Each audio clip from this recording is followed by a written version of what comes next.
J'ai un message pour ceux qui aiment Dieu ce matin. On va lire dans Romains chapitre 8, versets 28 à 39. Romains 8, 28 à 39. Nous savons du reste que toute chose concourt au bien de qui ? De ceux qui aiment Dieu, de ceux qui sont appelés selon son dessein. Car ceux qu'il a connus d'avance, il les a prédestinés à être semblables à l'image de son Fils, afin que son Fils soit le premier-né de beaucoup de frères. Et ceux qu'il a prédestinés, il les a aussi appelés. Et ceux qu'il a appelés, il les a aussi justifiés. Et ceux qu'il a justifiés, il les a aussi glorifiés. Que dirons-nous donc à l'égard de ces choses ? Si Dieu est pour nous, qui sera contre nous ? Lui qui n'a point épargné son propre Fils, mais qui l'a livré pour nous tous, comment ne nous donnera-t-il pas aussi toutes choses avec lui ? Qui accusera les élus de Dieu ? C'est Dieu qui justifie. Qui les condamnera ? Christ est mort, bien plus, il est ressuscité. Il est à la droite de Dieu et il intercède pour nous. Qui nous séparera de l'amour de Christ ? Sera-ce la tribulation, ou l'angoisse, ou la persécution, ou la faim, ou la nudité, ou le péril, ou l'épée ? Selon qu'il est écrit, c'est à cause de toi qu'on nous met à mort tout le jour, qu'on nous regarde comme des brebis destinées à la boucherie. Mais dans toutes ces choses, nous sommes plus que vainqueurs par celui qui nous a aimés, car j'ai l'assurance que ni la mort, ni la vie, ni les anges, ni les dominations, ni les choses présentes, ni les choses à venir, ni les puissances, ni la hauteur, ni la profondeur, ni aucune autre créature ne pourra nous séparer de l'amour manifesté en Jésus-Christ, notre Seigneur. Amen. Je vous ai demandé qui est-ce qui a aimé Dieu, parce que c'est à ces gens-là que ce texte parle. Ce texte parle aux amis de Dieu, aux gens qui aiment le Seigneur. C'est un texte qui a une histoire à travers les 2000 ans de christianisme, et particulièrement depuis le XVIe siècle avec Jean Calvin, qui a fait dire à ce texte toutes sortes d'autres choses. Mais ce texte ne s'adresse pas à la question de qui peut entrer au ciel et qui Dieu a destiné ou pas destiné à être sauvé. Ce texte parle, et on l'a lu, de ceux qui aiment Dieu et de ce que Dieu réserve à ceux qui l'aiment, à ceux qui aiment Dieu.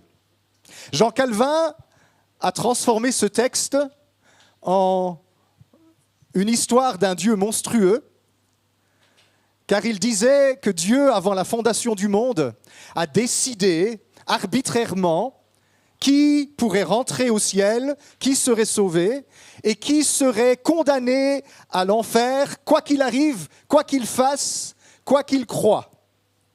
C'est ce que Calvin appelait la double prédestination. Et donc pour Calvin, avant la fondation du monde, Dieu a décidé, tiens, toi je t'accepte, toi non. Et même si tu veux, tant pis, j'ai décidé, toi tu n'aurais pas ta place. Par contre, lui, oui. Elle, non. Et cette histoire, ce texte, il a, depuis lors, été longuement débattu dans les milieux protestants. Et encore aujourd'hui, c'est un sujet de beaucoup de disputes parmi les chrétiens. En fait, ce que Calvin a fait, c'est qu'il a pris les textes de saint Augustin et il les a poussés à l'extrême, transformant Dieu en un monstre qui exclut les uns sans raison et qui accepte les autres sans raison. Vous avez compris ce que je pense de notre ami Jean Calvin. Quand j'étais à la fac de théologie, on parlait de Luther et de Calvin, et j'ai fait un lapsus révélateur, je les ai appelés Lutin et Calvaire. Bien que je pense certaines choses bonnes d'eux, ils n'ont pas dit que des bêtises, mais particulièrement Calvin, il a transformé Dieu en un véritable monstre qui a un cœur de pierre et qui n'a décidé de ne pas aimer la plupart des êtres humains qui naîtraient. Vous imaginez un petit peu ? C'est affreux. Ça ne parle pas de ça, ce texte. Alors si vous êtes un bon calviniste et vous écoutez sur Internet, vous pouvez déjà passer à la prochaine vidéo. Ce n'est pas de ça que parle ce texte.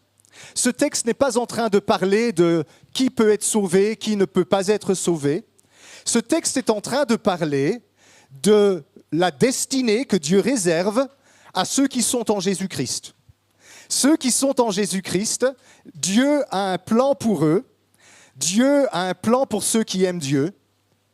Dieu a un plan glorieux et un avenir glorieux pour toutes les personnes qui aiment Dieu. Donc si vous aimez Dieu, et je pense que vous avez, les 3/4 d'entre vous, levé la main, et les autres, ils l'ont levé dans leur cœur, vous pouvez être en sécurité, dans la certitude que Dieu a des projets merveilleux, glorieux pour vous, et qu'il ne va pas vous lâcher, vous laisser tomber, vous qui l'aimez, vous qui êtes en Christ.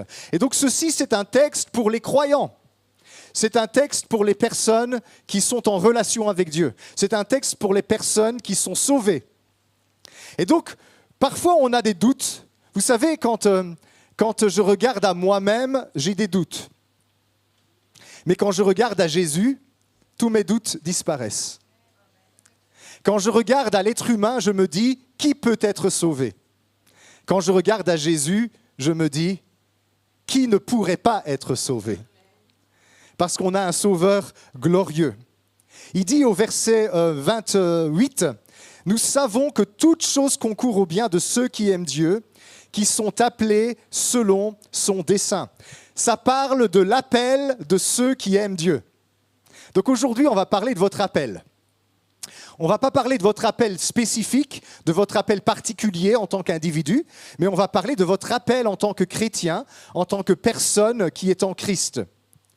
Il dit au verset 29, « Ceux qu'il a connus d'avance, il les a prédestinés à être semblables à l'image de son Fils, afin que son Fils soit le premier-né de beaucoup de frères. » À quoi est-ce que Dieu nous a prédestinés, nous qui aimons Dieu ? À devenir semblables à Jésus. Donc Dieu, il a un plan pour chacun d'entre nous, il a un plan pour tous ceux et celles qui aiment le Seigneur, tous ceux et celles qui sont en Jésus-Christ.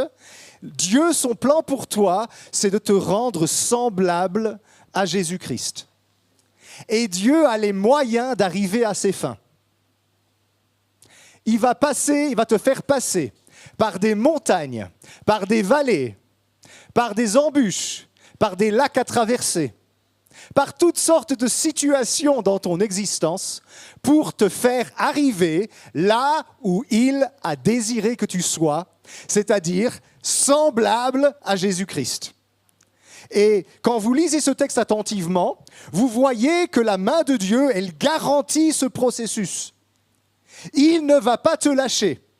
Tu es en Christ, il va te faire passer par toutes sortes d'étapes pour te faire arriver devant lui glorieux, sans tache, parfait. Par contre, au cours du chemin, c'est vrai qu'on souffre un peu. C'est pour ça d'ailleurs qu'il commence en disant « Toute chose concourt au bien de ceux qui aiment Dieu ». Qu'est-ce qui concourt au bien de ceux qui aiment Dieu ? Que les belles choses qui nous arrivent, que les moments où on est heureux, que les réussites, que les promotions, que les amitiés qui fonctionnent bien. Non, toute chose concourt au bien de ceux qui aiment Dieu. Ça veut dire que Dieu va utiliser tout ce qui t'arrive, tout ce que tu fais pour arriver à ses fins dans ta vie. Tu peux dire, j'ai fait des choses graves, j'ai commis un échec grave. Dieu dit, donne-moi ton échec, je vais le faire concourir à ton bien. Comment est-ce que c'est possible parfois que Dieu arrive à faire concourir les choses les plus graves de la vie au bien ? Pensez à Joseph qui est trahi par ses frères. Il aurait pu se plaindre et pleurer. Tout le monde m'a abandonné, mon père n'est même pas venu me chercher. Je suis au fond d'un trou. Et puis, quand tu crois enfin que c'est fini, car pire que ça serait la mort, hein ? Quand il n'y en a plus, il y en a encore. Au fond du trou, on me fait sortir, alléluia. Non, maintenant tu seras vendu comme esclave. Et il s'en va en Égypte à des centaines de kilomètres de sa maison. Et là, il est vendu dans la maison d'un officier, Potiphar. Ah, soulagé, c'est un homme riche, il a confiance en moi. Alléluia, il m'a donné la gestion de sa maison, je commence à prospérer. Quand tu crois enfin que c'est fini, la femme de Potiphar lui fait un sale tour. Il se retrouve en prison. Oh là là, Seigneur, ça va s'arrêter quand, toute cette histoire? Il se retrouve en prison. Et là-bas, après certainement une période où il était découragé, il remonte la pente et il commence à mettre sa confiance en Dieu. Et Dieu commence à se servir de lui comme un prophète. Il prophétise aux autres prisonniers. Tout ce qu'il dit s'accomplit. Certainement qu'ils vont se souvenir de moi. Non, on va t'oublier. On va t'oublier dans ce trou, on va t'oublier dans la prison et tu vas mijoter là, tu vas végéter là pendant des années. Et puis, il y a un gros problème qui arrive, c'est que le pharaon d'Égypte fait un rêve un jour qu'il ne comprend pas, aucun de ses magiciens ne peut l'interpréter. Et un des prisonniers se souvient, tiens Joseph, il sait interpréter les rêves et un jour, il se retrouve bras droit du pharaon, l'autorité la plus importante de toute l'Égypte, de la prison au trône en un jour, parce que tout concourt au bien de ceux qui aiment Dieu, de ceux qui sont appelés selon son dessein bienveillant. Peut-être que tu n'es pas encore sur le trône, peut-être que tu es au fond du puits, peut-être que tu es dans la maison de Potiphar avec sa rosse de femme qui t'embête, peut-être que tu es en prison. Peut-être que ce n'est pas une prison de barreaux, que c'est une prison de circonstances dans ta vie. Peut-être que c'est pire encore que ça, parce que plus personne ne fait attention à toi, tu es oublié, tu es passé à la trappe. On ne se souvient plus de toi, on ne t'appelle plus, on a oublié tout le bien que tu as fait. Dieu ne t'a pas oublié. Dieu a un plan pour ta vie, et ce qui t'est arrivé n'annule pas son projet pour toi. Il sait exactement dans quelles circonstances tu te trouves. Il sait exactement ce que tu ressens. Et ce que je voudrais que tu commences à faire ce matin, c'est de comprendre que ce qui t'arrive et ce que tu ressens et ce par quoi tu passes, ça fait partie de la formation de Dieu dans ta vie pour arriver là où tu es appelé à être. Il n'y a pas un seul cheveu de ta tête qui tombe par terre sans que Dieu le veuille. Et donc si tu passes par des circonstances difficiles pour l'instant, Dieu maîtrise chaque détail de cette circonstance. Chaque détail. Ça vous est déjà arrivé, ça m'est déjà arrivé de me sentir oublié de Dieu, de me sentir abandonné, comme si Dieu ne m'entend pas, comme si Dieu a oublié les promesses qu'il m'a faites. Mais Dieu n'oublie jamais rien. Et Dieu n'improvise jamais rien. Tout ce qui se passe dans nos vies, il le maîtrise et il le fait concourir à notre gloire. Peut-être tu te dis, je fais un gros détour. Mon rêve, mon plan, ce que Dieu m'avait montré, les choses que Dieu m'avait promises, j'en suis très loin maintenant. Non, tu es en chemin vers ce pourquoi il t'a créé, vers le projet qu'il a pour ta vie. Oui, mais j'ai fait des conneries. Oui. Est-ce que tu penses que Dieu ne savait pas que tu ferais toutes ces conneries dans ce chemin? Est-ce que tu penses qu'il n'est pas assez puissant pour récupérer tes conneries et les transformer en une leçon qui va te transformer pour toujours? En tout cas, j'en ai fait beaucoup dans ma vie des conneries. Et toutes, Dieu les a récupérées et il les a transformées. Alors je ne dis pas que ça fait pas mal de temps en temps. Parfois, il y a des conneries qu'on fait qui nous font vraiment mal. Mais même cette douleur-là, Dieu est capable de la retourner en bénédiction. Dieu est capable de faire exactement ce qu'il nous promet. Parce que vous savez que si l'arrivée à la destination que Dieu nous fixe dépend de nos efforts, il n'y a aucun d'entre nous qui y arriverait. Une chaîne n'est jamais plus solide que son maillon le plus faible.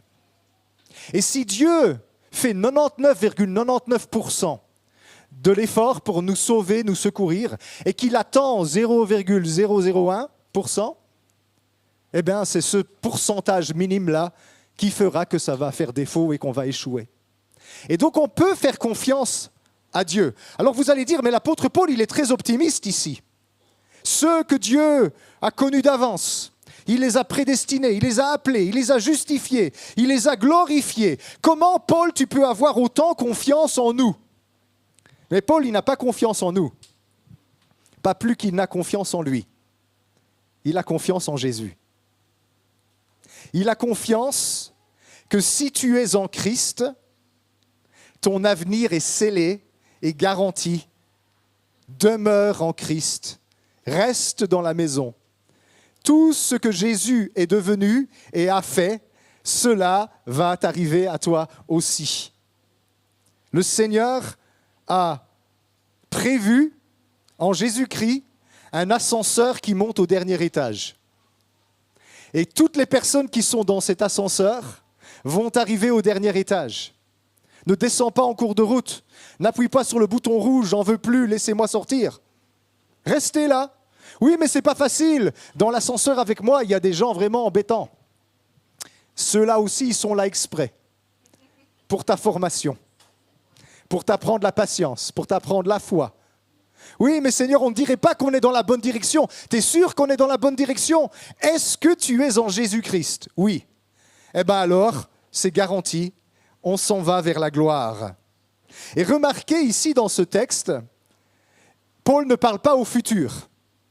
Il ne dit pas, ceux que Dieu a connus, il les a prédestinés, et puis il va les appeler, il les justifiera, et quand tout sera terminé, il les glorifiera. Il dit, verset 30, ceux qu'il a connus, il les a prédestinés, il les a appelés, il les a justifiés, il les a glorifiés. Dieu voit ça comme quelque chose d'achevé. Dieu voit ça comme un résultat garanti. Pourquoi? Parce que Dieu n'est pas dans le temps comme nous. Moi, je suis ici aujourd'hui à l'instant T et je regarde se dérouler ma vie devant mes yeux et je me demande, mais mince, qu'est-ce qui va m'arriver demain? Qu'est-ce qui va arriver à l'église demain? Qu'est-ce qui va arriver à ma famille demain? Qu'est-ce qui va arriver à ma santé demain? Mais Dieu, il me dit, aie confiance. Oui, mais Seigneur, pourquoi est-ce que je peux avoir confiance? Ah ben ça, parce que je suis digne de confiance. Oui, mais tu ne peux pas me dire 2-3 petites choses de ce qui se passe dans le futur, histoire que j'ai confiance. Si je te dis tout ce qui va encore se passer dans ton futur, je ne suis pas sûr que ça va te réjouir, alors aie confiance. Quoi? Vous croyez que dans votre avenir, il n'y a pas de problème? Attends, là, je vais devoir vous réveiller un petit peu. C'est par beaucoup de tribulations que nous entrons dans le royaume de Dieu. Il y aura des trous, des vallées, il y aura des deuils, il y aura des échecs, il y aura des crises, il y aura des trahisons, il y aura des abandons, il y aura des blessures. Mais à travers toutes ces choses, je suis plus que vainqueur par celui qui m'a aimé. Toutes ces choses ne vont pas éliminer ma foi, ne vont pas achever ma vie. Je vais traverser les vallées et les montagnes, et pas par mes propres forces, s'il vous plaît, par Jésus-Christ qui m'a aimé et qui me porte du début à la fin. Allez, on ne prêche pas l'évangile à l'eau de rose ici. Crois au Seigneur Jésus et ce sera le Club Med. Crois au Seigneur Jésus, la vie c'est un long fleuve tranquille. Non, la vérité c'est crois au Seigneur Jésus et les ennuis commencent.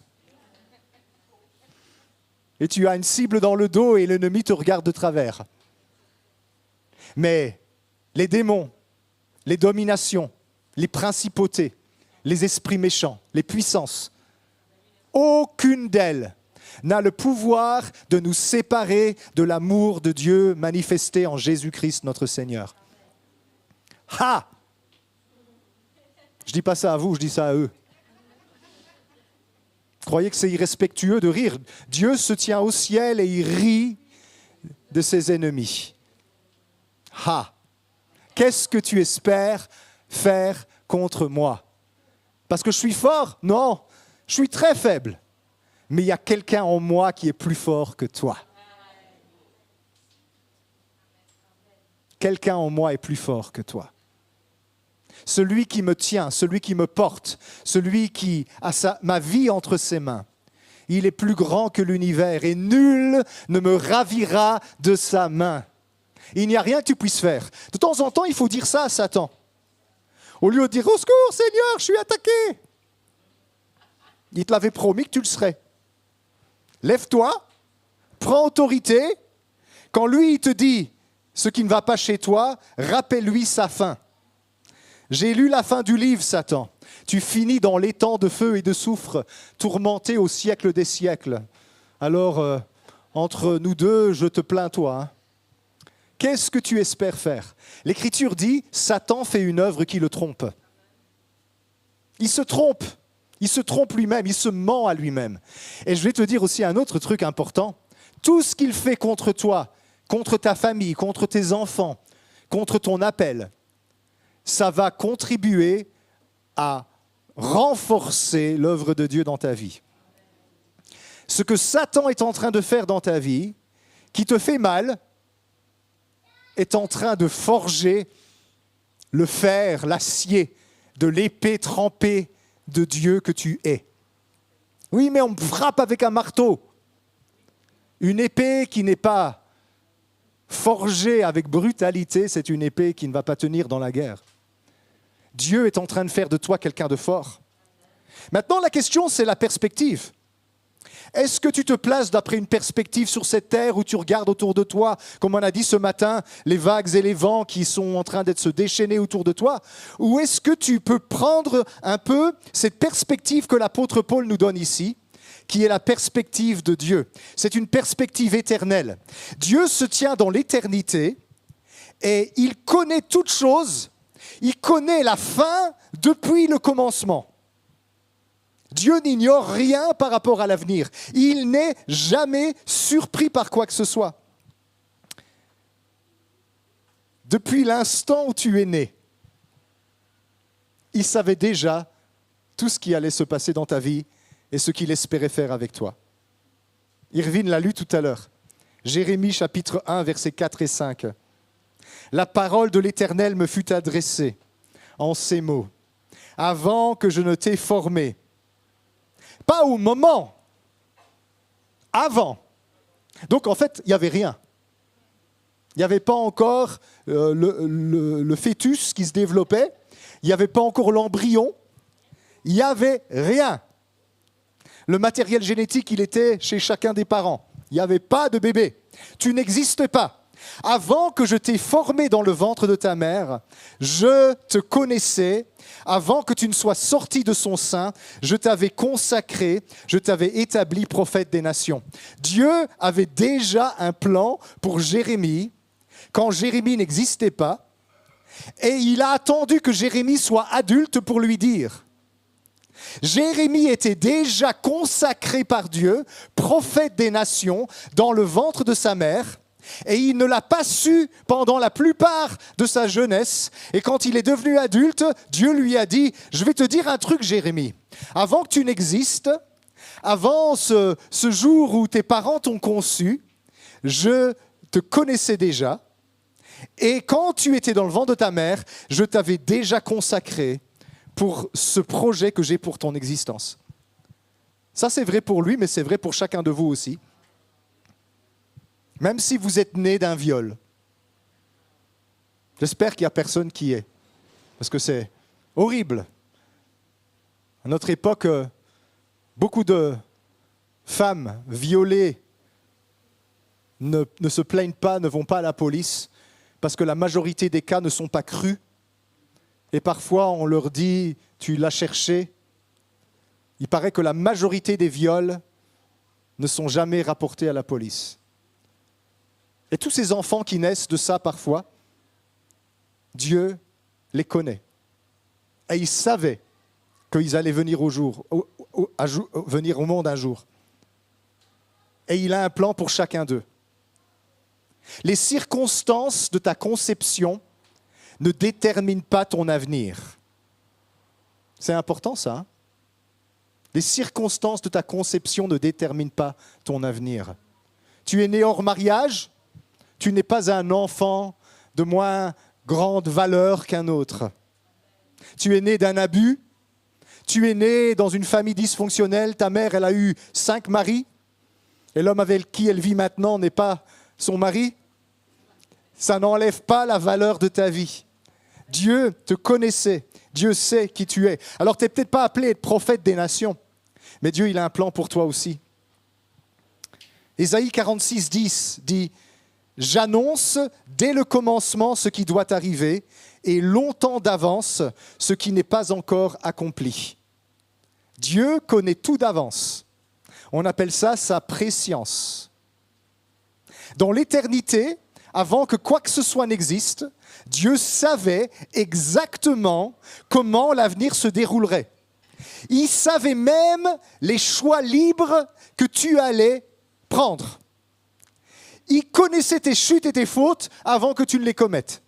Jésus nous l'a révélé dans la vie de Pierre. J'irai jusqu'à la mort et en prison pour toi. C'est vrai, Pierre? Avant que le coq n'ait chanté 2 fois cette nuit, tu m'auras renié 3 fois. Mais non, Seigneur, ce n'est pas possible. Jamais, je mourrai pour toi. Et là, certainement que ce n'est pas écrit dans l'Évangile, mais je suis certain que ça s'est passé comme ça. Jésus, il a fait ça. Tu ne regardais pas, là. Mon œil. Parce que Jésus a une révélation de la préscience de Dieu. Dieu sait toutes choses. Et Jésus dit, mais j'ai prié pour toi, Pierre. Quand tu seras revenu à moi, encourage tes frères. Il savait même que Pierre allait se relever. Il sait tout ça. Peut-être que toi, tu es surpris par tes chutes et tes fautes. Dieu aurait pu te les dire 10 ans à l'avance. Ça t'aurait un peu découragé. Hein. J'aimerais pas que Dieu me dise, Christophe, voilà, le 10 mai 2036, tu vas faire cette bêtise. Ah, j'aimerais pas le savoir. Mais Dieu sait déjà. Il sait aussi mes réussites. Hein. J'espère qu'il y en aura quelques-unes quand même. Mais il connaît tous nos échecs. Et nos échecs ne le font pas changer d'avis. Il les incorpore dans son projet. Alors, ça ne veut pas dire que vous devez faire exprès d'en commettre. Hein. Parce qu'il y a quand même un petit bémol. Quand on fait beaucoup de bêtises, il y a beaucoup de souffrances qui viennent avec. Et je voudrais vous épargner quelques souffrances. Mais sachez ceci, que tout ce qu'on peut faire de bête, Dieu le sait. Psaume 139, verset 16.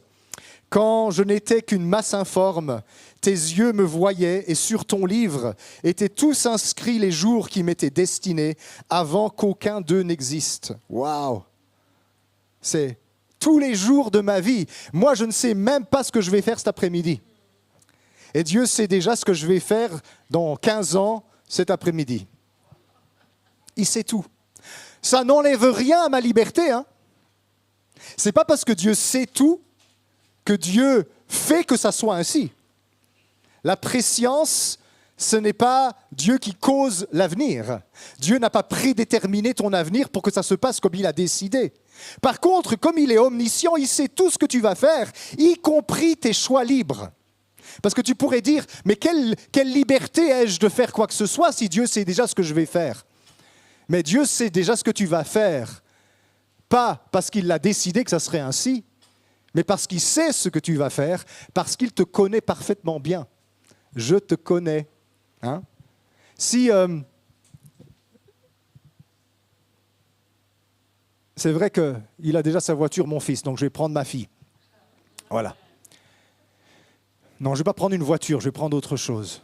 Ok, si je propose à Naomi un nouveau PC Mac, un nouveau Mac, Apple, dernier cri, tout ce qu'il y a dedans, 256 gigas de mémoire vive, tout ce que tu veux.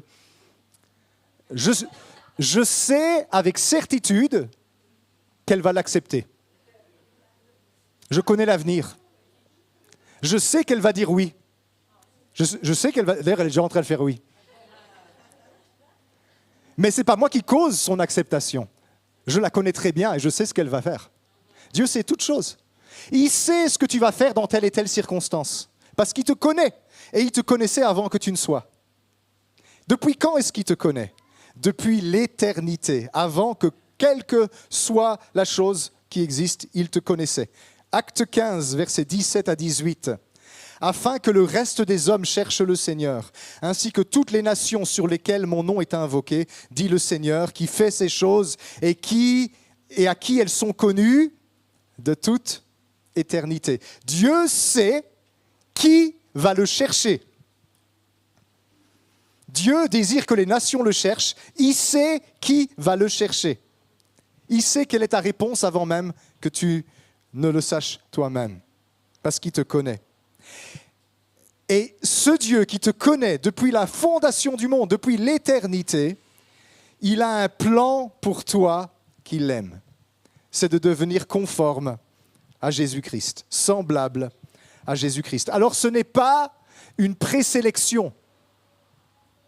Ce n'est pas Dieu qui trie avant la fondation du monde et qui dit « toi je ne te veux pas, toi je te veux ». C'est une préconnaissance.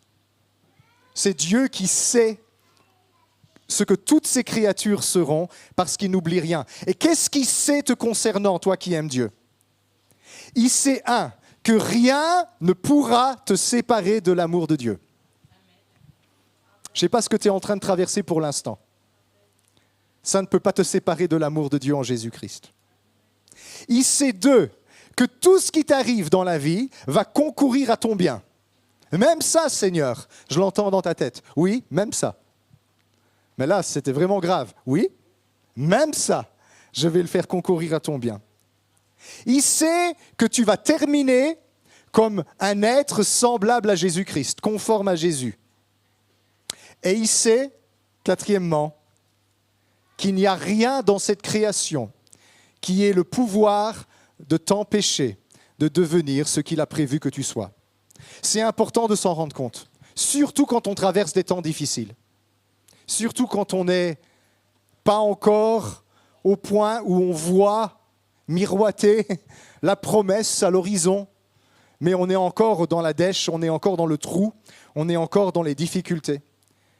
Si tu es en Jésus-Christ, l'ascenseur va monter au dernier étage. Aie confiance. Et apprends à regarder ce qui est en train de se passer dans ta vie depuis la perspective de Dieu. Dieu t'appelle. Mais fais attention, Dieu ne t'appelle pas seulement à faire des choses. Dieu t'appelle à être quelque chose. L'appel de Dieu sur nos vies, c'est pas je t'appelle à faire ceci ou à faire cela. D'abord, c'est je t'appelle à devenir ceci ou devenir cela. Et c'est à cause de ça que nous ne comprenons pas ce qui nous arrive. Parce que je traverse des difficultés et certaines difficultés que je traverse m'empêchent de faire ce que Dieu m'appelle de faire. Dieu m'appelle à faire ceci et les circonstances actuelles m'empêchent de faire ce qu'il m'appelle à faire. Mais Dieu n'est pas seulement intéressé par ce que je vais faire, il est intéressé par ce que je suis en train de devenir. Les circonstances de ta vie que tu interprètes comme des embûches, qui empêchent les projets que tu te fais de s'accomplir, sont des circonstances qui contribuent à te transformer et à faire de toi la personne que Dieu t'appelle à être. Quand tu auras terminé ta vie, Dieu ne va pas regarder les cases que tu as cochées. Est-ce que tu as fait ça? Oui, ok. Est-ce que tu as fait ça? Oui, ok. Est-ce que tu as fait ça? Oui, ok. Ça va, tu as fait suffisamment de bonnes œuvres, tu peux rentrer dans mon royaume. Ce n'est pas comme ça que ça va marcher. Quand tu auras terminé ta vie, Dieu va regarder la personne que tu es devenue. Parce que c'est ça qu'il est en train de faire avec toi. Il est en train de te façonner. Il est en train de te sculpter à l'image de son Fils. Il est en train de faire de toi quelqu'un qui ressemble à Jésus. Michel-Ange disait « Je vois l'ange enfermé dans le bloc de granit et je le sculpte pour le libérer. » C'est beau. Et je pense qu'il disait certainement vrai parce que c'est un artiste et les artistes, ils voient les choses différemment. Moi, je vois un bloc, lui, il voit déjà la sculpture. Dieu est pareil. Je vois l'ange dans le bloc de granit et je suis en train de le libérer. Et toi, tu te dis, mais pourquoi tu me frappes, Seigneur ? Avec ton marteau et ton burin, là, tu me fais mal, tu m'enlèves des morceaux. Va-t-il rester quelque chose de moi quand on aura terminé ? Oui. Les meilleurs morceaux vont rester. l'image de Dieu.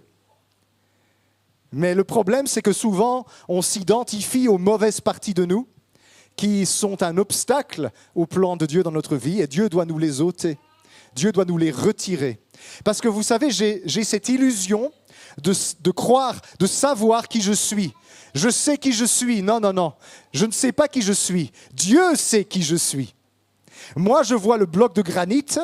Dieu voit la sculpture qui s'y cache. Et pour l'instant, dans mon bloc de granit, il y a une partie de la tête qui sort, il y a un bras qui sort, et le reste, il est encore dans la pierre. Et c'est pareil pour toi. Hein. Peut-être que toi, il y a juste un œil. Et tu dis, Seigneur, c'est bon comme ça, je vois, j'ai pas besoin du deuxième. C'est bon, tu peux arrêter de sculpter, je vois l'essentiel, je t'ai vu. Autrefois, mon oreille avait entendu parler de toi, mais maintenant, mon œil t'a vu, c'est bon, tu peux arrêter de sculpter.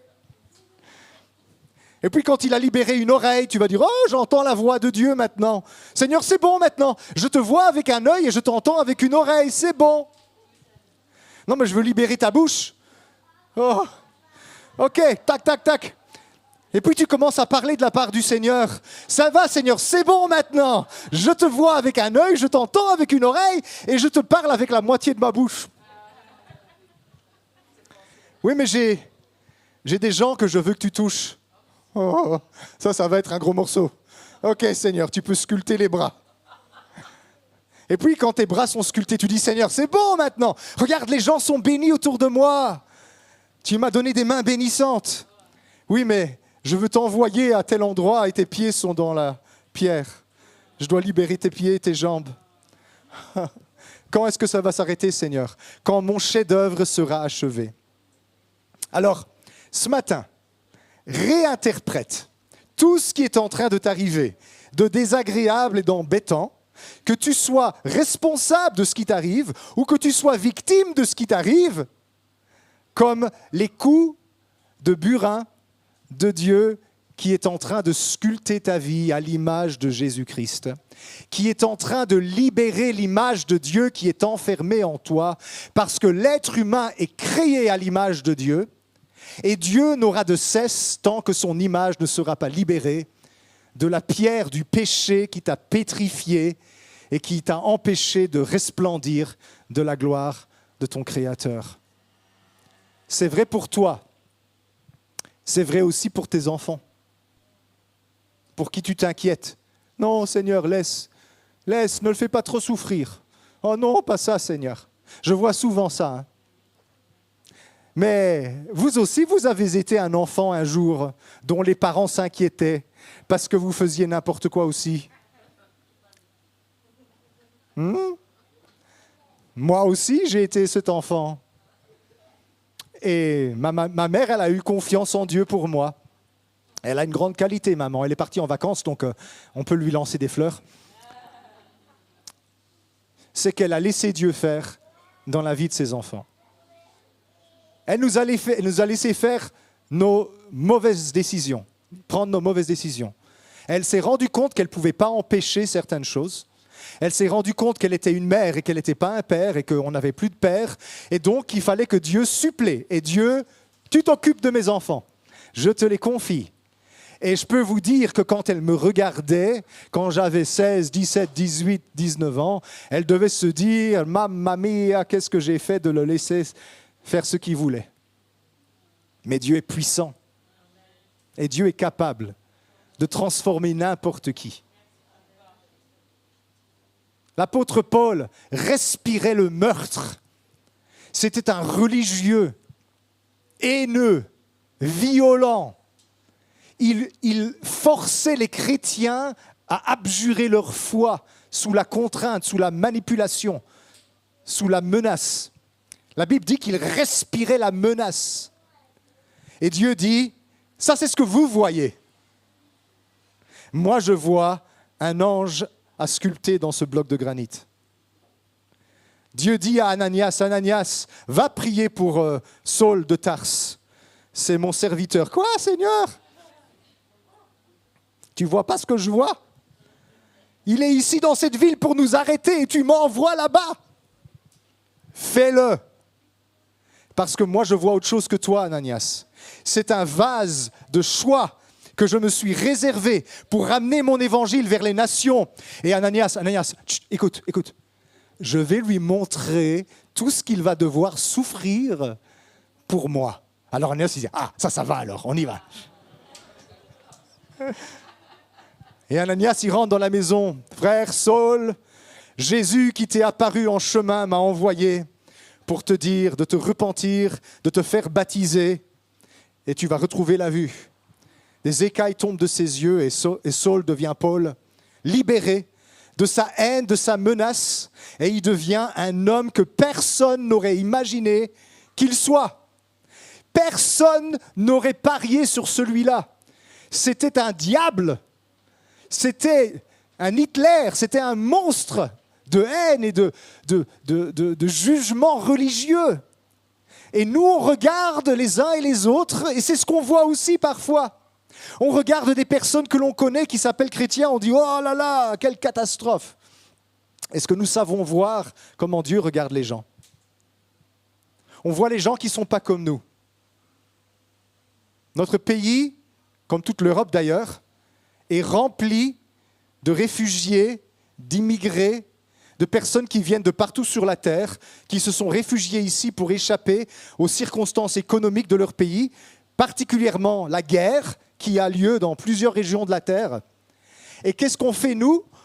Je suis un peu attentif à ce qui se passe actuellement en France avec les élections, préparation de tout ça.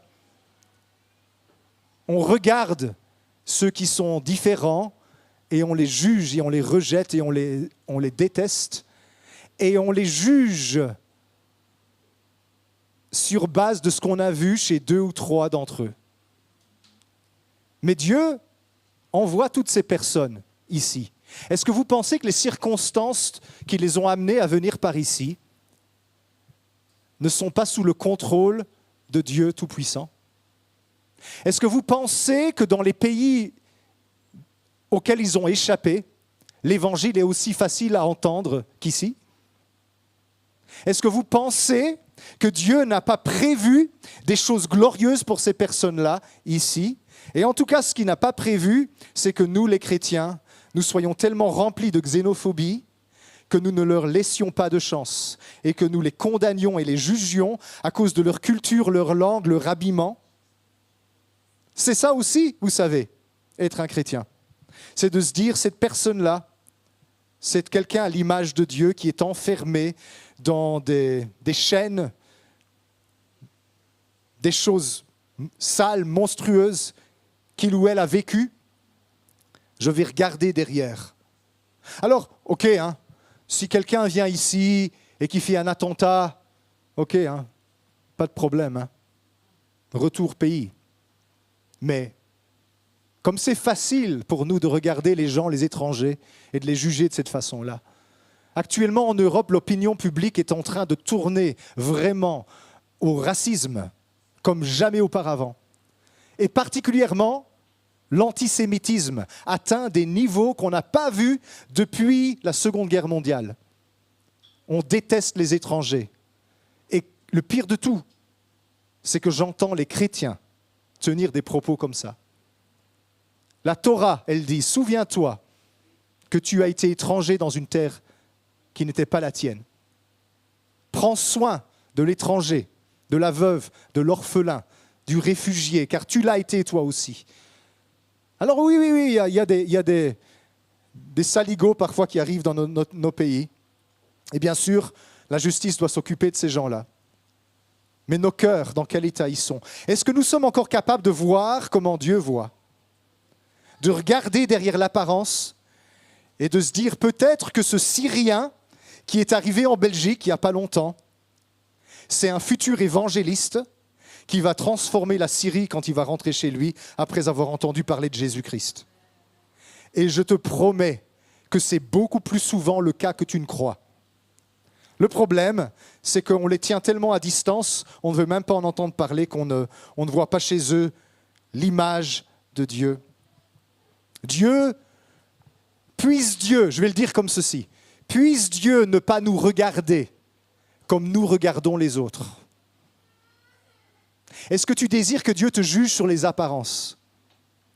Est-ce que tu désires que Dieu regarde à tes défauts et tout ce qui t'environne, tout ce qui te conditionne? Ou est-ce que tu es encore capable de dire, Seigneur, quand tu me regardes, regarde à l'image que tu as mise en moi, pas à tout l'emballage. Mais faisons ça pour les autres aussi. Parce que Dieu a un plan pour chaque être humain. Je veux te rendre semblable à l'image de mon Fils. Et il n'est pas à court de moyens pour y arriver. Il t'appelle. Il appelle chaque personne. Il les connaît de toute éternité. Il les destine à être semblables à Jésus-Christ. Il les appelle. Il veut que tous les hommes soient sauvés et qu'ils connaissent le Seigneur. Il les appelle depuis sa perspective éternelle et ce qu'il voit pour eux. Vous vous souvenez quand Dieu a appelé Abraham? Dans Romains chapitre 4, verset 17, l'apôtre Paul en parle. Il dit « Je t'ai établi père d'un grand nombre de nations. Il est notre Père devant celui auquel il a cru, Dieu qui donne la vie aux morts et qui appelle les choses qui ne sont point comme si elles étaient. » J'aime bien ce passage. Pourquoi? Parce que quand Dieu a appelé Abraham père d'un grand nombre de nations, Abraham n'avait encore aucun bébé. Ni celui qui est né selon la chair, ni celui qui est né selon la promesse. Abraham n'avait pas d'enfant, Sarah était stérile, ils n'avaient pas d'enfant, et Dieu dit, je t'appelle père de la multitude des nations. Ah Seigneur, tu déconnes. Regarde, tu veux mes lunettes Seigneur. J'ai pas d'enfant. Abraham dit, Seigneur, mais qui veux-tu qui soit mon héritier? J'ai personne dans ma famille, j'ai mon neveu là, j'ai mon cousin, c'est tout ce que j'ai. Non, tu seras père d'une multitude de nations. Parce que quand Dieu te regarde, il voit ton commencement et il voit déjà ta fin. Parce qu'il n'y a rien qui lui échappe. Et il t'appelle selon l'image de Dieu qu'il va faire resplendir à travers ce processus qui est dans ta vie. On doit apprendre à se voir comment Dieu nous voit. On doit apprendre à dire de nous-mêmes ce que Dieu dit de nous. Dieu te voit déjà dans ton devenir. Toi, tu es en train de mijoter dans tes problèmes et de te dire « ça ne va pas dans ma vie ». Dieu te voit déjà sorti de tes problèmes, debout, en train de marcher, resplendissant de la gloire de Dieu, plein d'autorité, avec une conscience claire de ta destinée en Christ. Il te voit à travers toutes les réalités que tu vas traverser. Il te voit à travers les embûches et les triomphes, les victoires que tu vas connaître encore. Il te voit à travers tout ça. Il sait quand tu vas tomber et il se réjouit déjà de quand tu vas te relever et que tu vas apprendre des nouvelles choses au travers de ce que tu as traversé. C'est comme ça qu'il te voit, Dieu. Au-delà de tes chutes, au-delà de tes échecs, il ne te définit pas par tes chutes et tes échecs. Il te définit d'après l'image de Dieu qu'il est en train de sculpter dans ta vie. Ça, c'est qui tu es. Alors, comment savoir? Parce qu'effectivement, quand je regarde autour de moi, je dis, si ça me définit, aïe, aïe, aïe. Peut-être que tu te dis la même chose. Quand je regarde dans le visage du Seigneur, dans le reflet de ses yeux, je vois pas juste son image, je vois mon reflet dans son regard. Et je sais qui je suis. Nous tous, qui le visage découvert, contemplons, comme dans un miroir, contemplons, comme dans un miroir, la gloire du Seigneur. Nous sommes transformés en la même image par le Seigneur qui est l'Esprit. 2 Corinthiens 3, 18. Quand tu regardes le Seigneur, quand tu fixes tes regards sur Jésus, tu dis, c'est ça que je suis. C'est à ça que je ressemble. Je suis aimé. Je suis adopté. Je suis appelé. Je suis justifié. Je suis glorifié. Je suis libéré. Continue. Aide-moi à prêcher. Je suis secouru. Je suis encouragé. Je suis fortifié. Je ne suis pas désespéré. Je ne suis pas vaincu. Ce n'est pas la fin. Dieu n'a pas dit son dernier mot. Tout concourt au bien de ceux qui aiment Dieu. Si ce n'est pas encore bien, c'est que ce n'est pas encore la fin. Parce que tout concourt au bien de ceux qui aiment Dieu. Quand ce sera fini, ça sera bien. C'est pas fini, c'est pour ça que c'est pas encore bien. Alors on continue, et on se relève, et on reprend son courage, on enlève la poussière. Oh, t'es tombé, c'est rien. Retire la poussière. Dieu le savait déjà, il t'a déjà pardonné, même avant que tu demandes pardon. Demande pardon quand même, mais il t'avait déjà pardonné. Car Dieu, en Jésus-Christ, t'a réconcilié avec lui, n'imputant plus tes offenses, lavant tes péchés, pas seulement ceux que tu as commis avant. Il a effacé tes péchés présents, tes péchés futurs. Ça ne veut pas dire qu'on ne doit pas se repentir, ça ne veut pas dire qu'on ne doit pas les confesser, mais à la croix, Jésus a tout accompli pour toi. Dieu te regarde depuis une perspective éternelle. Tu es libre, tu es libre, tu es sauvé. Tu es justifié. Il n'y a pas de honte sur ta vie. Il n'y a pas de condamnation pour ceux qui sont en Jésus-Christ. Il n'y a pas de démon qui peut encore te tenir. Quand il te dit « je te tiens », tu lui dis « il y a quelqu'un qui me tient, qui est plus fort que toi ».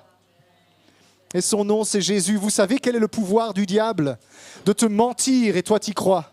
Ça, c'est ce qui t'a servi. La question vraiment fondamentale, c'est la voix de qui vas-tu écouter? Je veux écouter la voix de Jésus. Du fond de l'éternité, lui qui voit l'histoire se déployer devant lui, tous les instants sont également présents devant ses yeux. Il voit la fin depuis le commencement et il me regarde, il te regarde et il dit « ça finit bien ». Parce que j'ai confiance en toi? Non, non. Parce que j'ai confiance en ce que Jésus a accompli et je sais ce qu'il a accompli pour toi. Le résultat est garanti. Demeure en moi, demeure en Christ. Tu vas arriver au bout de cette course.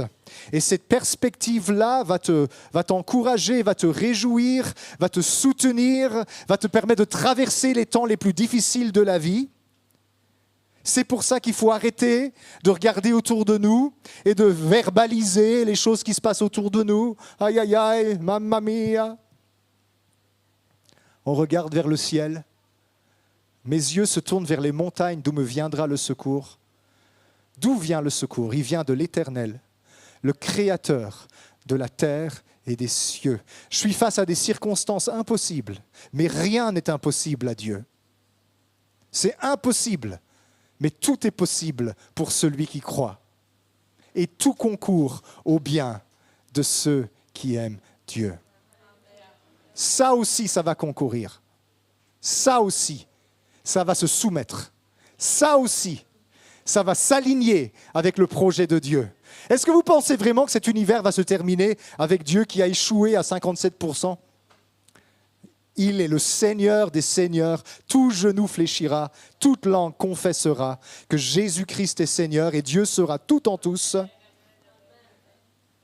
C'est déjà garanti. Nous, on a la chance, le bonheur, la bénédiction, nous les chrétiens, c'est qu'on a lu la dernière page du livre. On sait comment ça se termine. Victoire.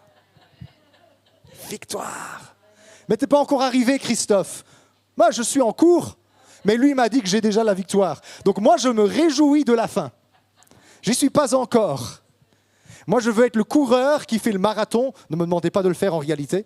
Après 5 km, je suis HS. Mais je suis le marathonien qui n'a fait que 5 km et qui déjà croit qu'il a gagné la course. Tu sais pourquoi? Parce que je sais qui a traversé la ligne d'arrivée. Et j'habite en lui et il habite en moi. Et son nom, c'est Jésus. Victoire. Et donc j'avance dans ma course et je sais que devant moi, il y a des embûches, il y a des trucs à surmonter, il y a des bêtises et des horreurs et tout. C'est rien. C'est un tremplin pour aller plus loin. Il y a des Goliaths. Oui, les Goliaths, c'est des tremplins pour accéder au trône. Il n'y aurait jamais eu de roi David sans Goliath. Il n'y aurait jamais eu tous ces personnages de la Bible, Joseph, tous ces gens-là, Daniel, sans les problèmes qu'ils ont traversés. Alors on met notre confiance en Dieu ce matin. J'ai confiance en toi, Seigneur. Et ma bouche et mon cœur vont parler de ta fidélité. Amen.